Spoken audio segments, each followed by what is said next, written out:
Well, Dan, that's a very interesting. It certainly lends itself to longevity, at least in my opinion, when something's able to be absorbed, if you will, into existing infrastructure, into a legacy of doing that kind of work. And you can certainly bolster a business with that. So that's good background to know and understand.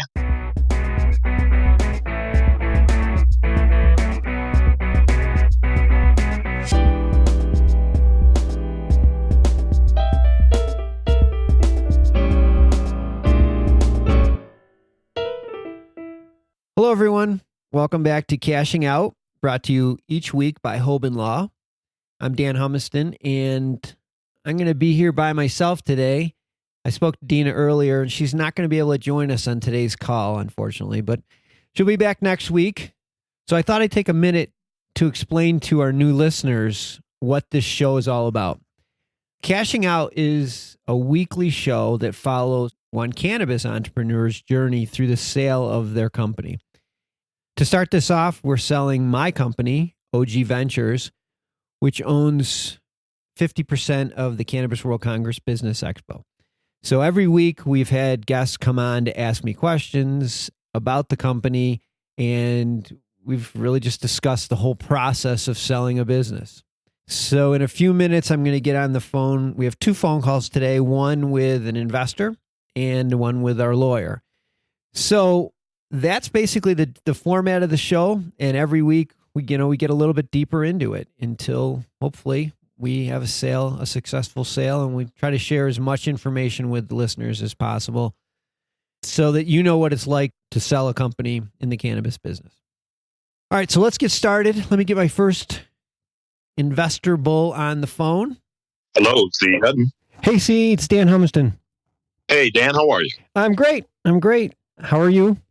I'm doing well, sir. Good to hear from you. For your listeners, you will remember C.E. Hutton as the managing director of Legacy Partners 5280 Fund.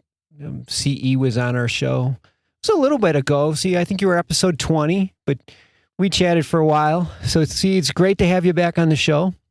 Well, Dan, it's always good to hear from you. We had a great show, and as I told you before, I was looking forward to getting back with you and doing another one, and here we are.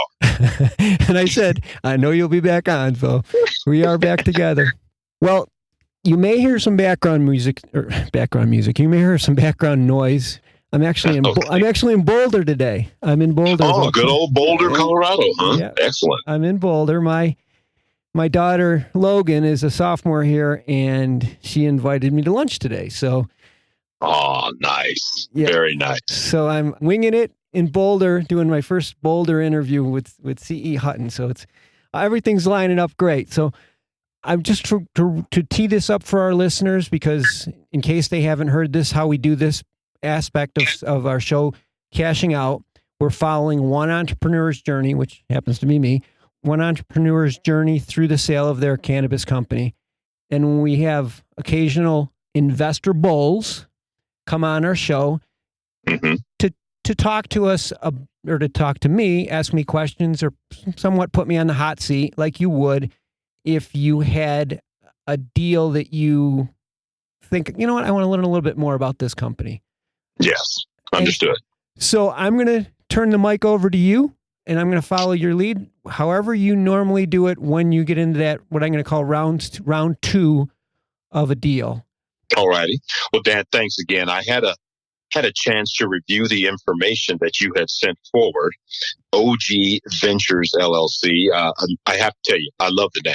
Certainly gets an attention getter. It gets an attention, But so OG Ventures, so I'm looking at this 50% ownership of Leading Edge Expositions, and then Leading Edge owns 100% of Cannabis World Congress and Business Expositions, CWCB Expos.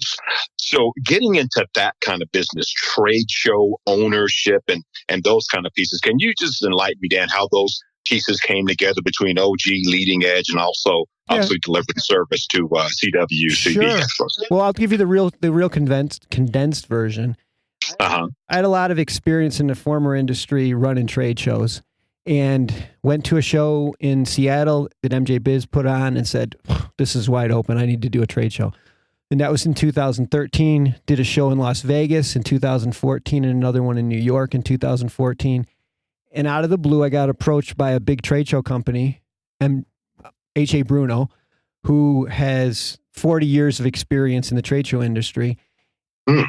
And they wanted to get into the cannabis industry. They wanted to start a show. And long story short, we ended up selling 50% of the company to H.A. Bruno, the managing partner over there, Ralph Iannuzzi. Moved the whole operation from my offices in Buffalo to their offices in New Jersey. They have the infrastructure. They have the team. They were running a show called The Franchise Show, which they had, I don't know, shows all over the world where they did this franchise. And so just, built right into their already existing infrastructure. And that's how it started. And, that's how we ended up with 50% of it. They're the managing partners. As time went on, for the last 5 years, I've worked. This has been my full-time job, but as time went on, my roles got replaced as we brought in more and more key people. And little by little, I'm out of a job, and I'm an entrepreneur. I'm not an investor. So I need to, move on to the next venture, which is the MJBulls podcast. Well, Dan, that's very interesting. It certainly lends itself to longevity, at least in my opinion, when something's able to be absorbed, if you will, into existing infrastructure, into a legacy of doing that kind of work. And you can certainly bolster a business with that. So that's good background to know and understand. I didn't know that much about that industry, but certainly a solid business decision in that respect. One of the things also I wanted to ask Dan is, we go to these kind of conferences and think, we're there, and a lot of people there putting on shows, but the cost element of those things is very interesting to me. And one of the things I noted from you was that barriers to entry are high. And I was interested from your expertise and what you've seen with the company, just a couple of what those barriers are and how that statement is being made. Yeah, for the first thing, it's difficult to get key locations. Hotels are not hard, but we're in convention centers, and especially for cannabis, it's tough to have the credibility to get it into a convention center or a key location. That's your first barrier. The second barrier is most of your costs are up front. So you need the upfront cash to get it off the ground. Exhibitors tend to be slow pay, so you end up carrying a lot of your cost almost up to the day of the show. Okay. So that's really the second barrier to entry, and probably the biggest one is having enough cash to fund that float. Sure, absolutely. So you're certainly funding the float. Dan, it's one of the other things. We know that the trade shows, particularly B2B, and I saw a comment around high growth, and they trade high. What's the life cycle that you have seen with these B2B trade shows and that continual growth cycle with these high multiples? 2, 5, 10 years? What's your take on that? Well, I mean, my best experience was in my former industry that I was in, and that cycle really paralleled the industry that I was in. I was in the indoor tanning industry, and it really paralleled that. Indoor tanning. Yeah. Nice. Okay. So our trade shows really paralleled how the industry was doing. But as consolidation occurred, there was a period of time where our shows became very, very profitable. And then you could feel it just started because, what used to represent 4 companies now turned into 1 company, and what used to represent maybe 10,000 or 10 booths now represented 5 booths. And so, but we are eons away from that in this industry. I think what we're banking on is that mainstream businesses, once they feel confident to get enough to get into this industry, they need a soft landing place, someplace that they feel comfortable. I don't think the party scene in Las Vegas is exactly equipped for that group today. It will be someday, but today it's not. Oh, yeah. I think being in New York City, being in Los Angeles, more of a business, more of a kind of a little bit, I hate to use this expression, but button-up show than it would be a more relaxed party atmosphere is probably more conducive for that crowd that we're trying to get. Mm-hmm. Mm-hmm. I agree with that comment. Well, certainly with those markets, big media markets, big high traffic, high attention markets, would you say that you've got a captive marketplace there in those 2 markets? Yeah, the best part about those shows is that we don't have to draw people in from other Yes. from other areas. I mean, we can survive just in our driving radius, and thrive. I shouldn't say survive. We can thrive with just in the driving radius. I mean, those are within a 1 hour or 2 hour driving radius. It's probably a third of the population, or at least a quarter of the population. You couldn't be in better markets. I mean, really. Yeah. I mean, unbelievable. I know, and having the equity, this is our 6th year in New York and our 5th year in Los Angeles. So we have the equity of year after year. People, if they want to exhibit in New York City, we're the show. And Los Angeles, there are a few shows in California, but we're the show in the Los Angeles Convention Center. And so I just feel like we're really, the show is positioned great for the entrance of mainstream American businesses. I think we're particularly hemp, as hemp starts to become, I just feel like we're really well positioned for that. And, but we have a lot of work ahead of us. And again, I'm not the kind of person that likes to watch other people do their work. I like to be the person doing the work. And I have a lot of ideas, some with this podcast and some with others, but that I just really like to run with. And so it's time for me to move on. And that's the reason that I put this deck together. And well, Dan, I think you spoke a little bit about it earlier, was the whole thing about anytime anybody does anything, it is truly about what's your why. And I know that you said in the beginning, listen, I've kind of done my time on Maple Drive, so to speak. MJBulls is your baby now. And I just, was there anything else with that, Dan? Just focus on MJBulls or any kind of life things that you want to do? Well, I have 3 kids, and so it's nice to have a little time to spend with my kids. But really, I'm anxious to get this. I have a lot of ambitious ideas with the podcast that I want to pursue, and that's really where my energies are going to be focused for at least for the short term. But just stay tuned, because I can't tell you how many great ideas people like you have given me about the show and saying, Dan, why don't you run with this idea? Oh, we could do that.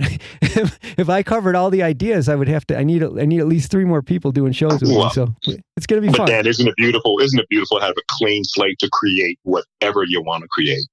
That's a beautiful thing. CE, that's what I think about this industry. We all have an opportunity to write our own story. This is an industry that we have. It's a clean slate. And if you want to be in the podcast business, it's all green lights. The whole way down the road, it's green lights. All you have to do is just start driving. And if you want to be and this better than anyone. I mean, I want to make sure that I was going to bring this up at the beginning, but we'll bring it up in the close, is that, you have a unique niche that no one else has even taken a chance to do it. For those of you that didn't listen to CE's episode back at episode 20, he has a mandate in the Legacy Partners 5280 fund, which 5280, by the way, is for Mile High. That's how many feet mile in Denver is. But you have a mandate in your fund, which a portion of the money that you raise will be invested in minority-owned cannabis businesses. I think that needs to be shouted from the hills. And that's why. Absolutely. Because there's so much opportunity out there, and it's getting overlooked. And I think that, and like I said, you have all green lights down your road too. All you got to do is just drive. Absolutely, Dan. Whether it's, and particularly with us, and thanks for that note. I mean, literally, we see ourselves as, with our minority focused segment of that being a purveyor of dreams. And we certainly want to make those things happen, because it's a niche in a marketplace that needs to be spoken to and spoken about. So we're very, very proud of that. So thank you for mentioning that again, Dan. Appreciate that. But like you said, it's creating from a slate, and beautiful gardens and beautiful things happen when you have a chance to create. It is. So we're there. Well, we're all having fun. I think that's the best part about this, is we're in industry. It's fun. We're with people that are fun, and it's fun to succeed. And absolutely, so that's absolutely. Good. Well, I'm going to let you. Dan, I congratulate you on your success with the business, and certainly more congratulations and best wishes to you on the new life. And this has really been interesting and insightful for me, and I really appreciate you allowing me to be a guest today and go through this with you. Yeah, and I appreciate you doing it. And if there's any more information that you need, or you want to look at additional information, just let me know, and we will move on from there. Absolutely, Dan. Thank you so much. You're welcome. And I will, hopefully we'll have you on again very soon. I certainly hope so, Dan. Have a great afternoon. I appreciate it. Okay. Before we jump on our next call, let me just do a little bit of business and thank one of our sponsors, Blaze, which is a cannabis technology company. They make software for dispensaries and distributors. And soon they'll be launching a new software for cultivation and manufacturing. Chris Violas is the CEO over there. He was on the MJBulls podcast a few episodes ago. Good guy. So if you're a dispensary or distributor and you're looking for software, check out Blaze. It's blaze.me. Blaze.me. Okay, now let's get to our next guest. Hey, Dan, what's going on? Well, today, Larry, it's just you and me. Dina is not with us today, but one of the things that we are hearing from some of the people that are interested in buying is that they want me to not get involved in trade shows or conferences. And, you know, there's some things I'd like to do with the MJBulls podcast that could resemble a conference. It'd be more of an event type of things, and I'm just not sure where I should go with this. I don't know. So I wanted to hear from you. Explain what the intent of a non-compete is, how we can carve it out in a way that I can still do stuff with the podcast and not be in violation of it. Okay. Well, it's a very interesting topic, Dan, and the truth of the matter is it's one of the most important issues that anyone who is selling their business will face, but people tend to look past it. And that's for a very specific reason. We typically think of non-competes within the context of an employee who's been working for you and is now going to leave and they want to go work for a competitor. And you don't want that to happen. You've spent a lot of time teaching them, training them, introducing them to your customers. And the last thing you do is you want them to go across town and sit down and start using all that knowledge and information to help someone else.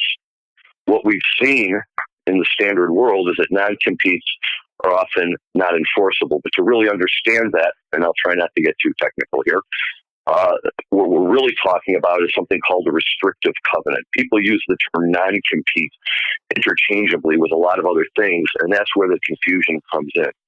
But we have a restrictive covenant. There's three types. The first is the traditional non-compete that says, I won't go work for a competitor. The second one is a non-solicitation. I will not solicit your customers or your employees. And the third one is a confidentiality agreement. I will not disclose any confidential information I learn while working here. People tend to call all three of them non-compete, but they're really not. And this is why it's important. In the standard employee context, the non-compete itself is typically not enforceable. The court's not going to restrict someone from earning a living unless the employer can really show they were the top boss and had, knew all the secret formulas, and we can't let them go. Non-solicitations and confidentiality agreements will typically be enforced if certain standards are met. But it's that non-compete that really gets everybody thinking. And people say, I've heard of employees who leave and the non-compete, and they go ahead and they do it anyway. But it's a little bit different when we're talking about the sale of a business. When people sell a business, the buyer will almost always ask for a non-compete.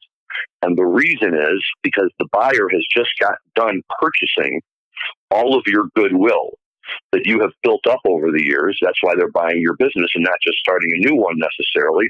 Your business has a reputation. It has a name. People know about it. When they hear about it, they're like, oh, right, that conference, that's the one we want to go to. So that's really what you're paying for. If the seller can sell you all of that and then 2 weeks later come back and say, hey, I'm starting my own brand new conference business. And people say, well, wait, we've always wanted to work with Dan. We don't know who this new guy is. And even though he bought the business, if Dan is coming back, we're going to stay with Dan. So the guy who bought the business says, hey, wait a second. I just paid you money for all this goodwill, and you immediately took it right back by opening up across the street from me.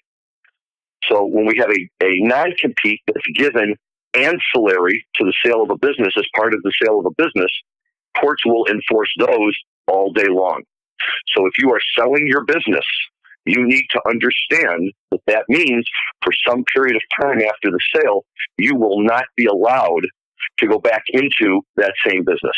unless the the buyer says, yeah, go ahead, we don't care, which they usually don't. So I deal with people who are getting ready to sign the documents, and I always say to them, well, what are you going to do next? Well, I might, take a few months off, and then I think I'm going to go start up a new business. And I say to them, you can start a new business, but not in this area, not in this market, not that's going to compete with them. It has to be something completely different. Well, it's a pretty big umbrella, trade show, conferences. That's a really big umbrella that could arguably be a lot of things that, are kind of in the gray area. So when we do this, we got to make sure that we carve out some of those or define some of those gray areas. Is that typical? 100%. Okay. And it's in fact, you hit the nail right on the head. What I will tell my clients when they are selling is, tell me what you want to do next, and let's see if we can figure out a way to carve out an exception to the non-compete to allow this type of activity. And, some purchasers will be flexible enough and say, yeah, sure, you can go ahead and do that. And sometimes they will even say to the people, I don't mind if you stay in the industry or associated with the industry because, you bring a very positive influence on the industry. And every time somebody hears your name, they're going to think of your business, which I now own. So I don't care if they come in and do the business because they think you own it. Hey, that's fine with me. As long as they're coming in and giving me business, that's the important thing. But you're absolutely right. You need to know, and you need to go in and part of the negotiations, you want to carve out that little space that'll let you go do what you want to do next. Okay. Well, we've been speaking with Larry Mishkin, who is from the Mishkin Law Group, and he's also of counsel with the Hoban Law Group, and they can handle any of your cannabis related or non-cannabis related issues. So Larry, thanks again for being the reoccurring legal expert on our show, and I probably will talk to you next week if you're around. I am around, Dan. I will look forward to it. And once again, I thank you for the opportunity. It's a lot of fun, and I really enjoy it. Yeah, me too. Thanks. Okay, that's our show for today. I want to thank Jamie Humiston for composing the music for this show. All the original music was by Jamie Humiston. Also, if anybody has any questions, comments, criticisms, ideas, please email me at connect@mjbulls.com. Have a great week, and I'll see you next week.